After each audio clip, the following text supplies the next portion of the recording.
আজ কি চলে যাচ্ছি? হ্যাঁ স্যার। কি করবি বল? সাহেব করে সবাই জানে তোর কোনো দোষ নাই, কিন্তু প্রধানের সামনে কেউ মুখ খুলবে না। আজ তুই দোষ না করেও দোষ।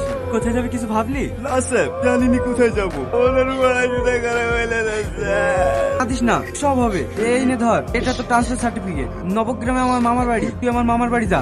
স্যার কোনো কিন্তু না, ফোন করেছিলাম, সব কথা হয়ে গেছে। ওখান থেকেই তুই পড়াশোনা কমপ্লিট করবি।